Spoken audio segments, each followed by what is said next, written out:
The cat pounced, her legs outstretched, dozens of rocks trailing in her wake. Water swirled between Maren's arms, coalesced, then shot out. The geyser rocketed into the center of the cat's chest, strong enough to knock her backwards.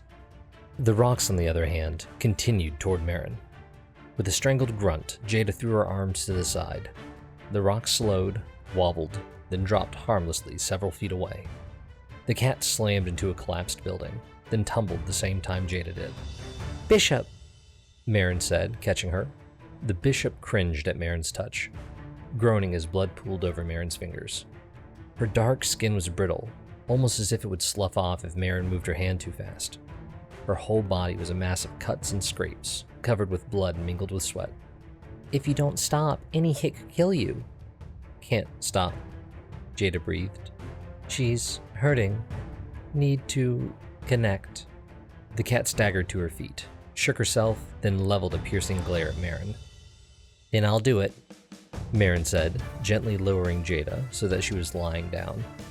"If you can move, get out of here."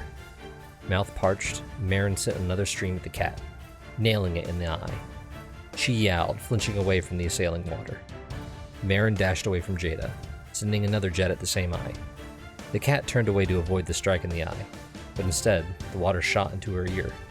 Growling, she pounced, closing the distance between her and Maren. At least she wasn't going after Jada.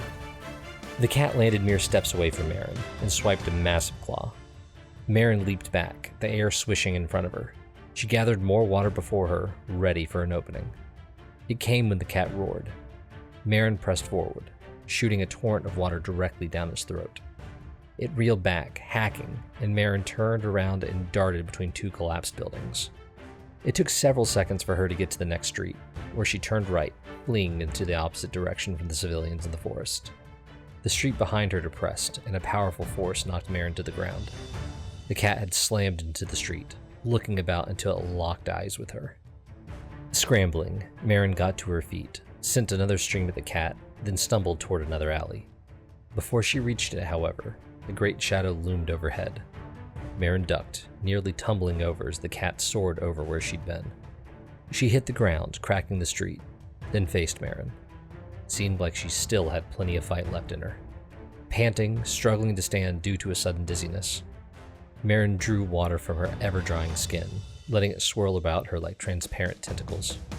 It was the most she could do without completely dehydrating. It was too bad.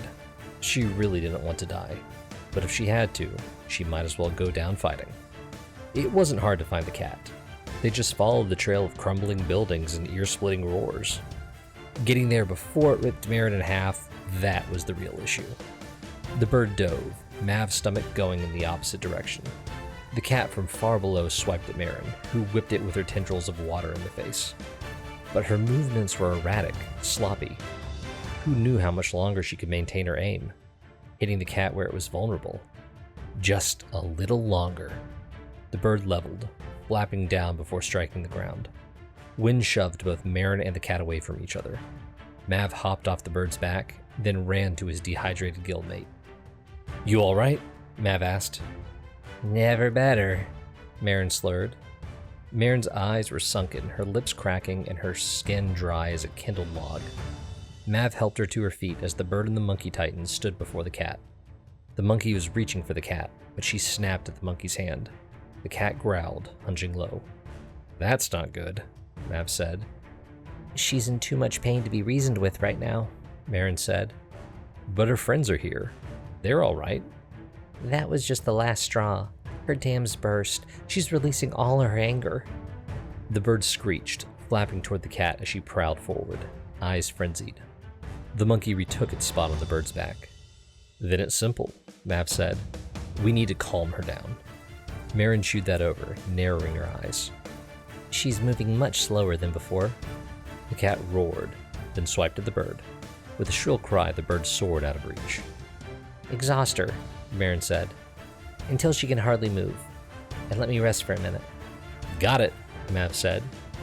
As he turned to go, she grabbed his vest. Her fingers were thin, her hand was trembling, yet her grip was strong. "She's slower, but she's still dangerous," Maren said. "I can see that." Don't underestimate her. Just don't die. Mav looked her in the eye. That had been the same command she'd given him in Sekko's basement as she warmed him back to life. Yes, ma'am. Mav let her go and charged the cat.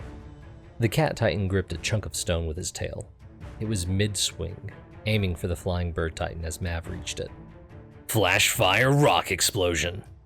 Mav thrusted his hands onto the moving rock, blasting it with a sudden flame. The force propelled him skyward, where he hung as the cat finished her throwing motion, though flinging dust and scattered pebbles. Twisting in midair, Mav kept his momentum and kicked off the cat's flank, vaulting him down the street with another small explosion. As Mav found his footing, twisting to face the cat, the bird touched down next to him.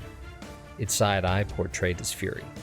Mav touched his wing, reconnecting and conveying Maren's plan.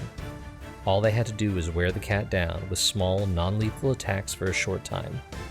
Then Maren would do something. So the plan wasn't foolproof. What did it matter? The bird titan seemed to understand enough anyway, as he launched forward and struck the cat titan into a building. It lashed out again, sending dozens of rocks at the bird, which stopped the small missiles with a sweep of its wings. Mav got in close, slapping a small explosion in the cat's rear leg. She roared, swiping her claw at him. Mav dove beneath the cat and directed an explosive kick at her belly. He rolled away as she crashed down, then slapped another small explosion on her side. The back and forth dragged on far longer than the minute Maren had requested. The cat attacked, Mav dodged, and struck back. The bird swooped in whenever Mav wasn't fast enough to evade a strike and repeat. Despite how weak Mav's attacks were, his muscles were stiffening from the growing chill. Even though the cat was exhausted, it seemed very likely that she would outlast him. Mav grinned. Not gonna happen. Mav dropped into Dancer Form 14, Kindling, one of the least aggressive fire forms, allowing for plenty of time for the user to rest, and often employed only to exhaust the opponent. A perfect form for this very moment. There's no way you have more stamina than me. The cat was panting, her movements lethargic. Despite that, she lunged forward, her fangs reaching for Mav's neck. He sidestepped, though slower than he should have. The cat's lower jaw barely cleared Mav's left shoulder, slamming her muscled neck into him. Wrestling it is.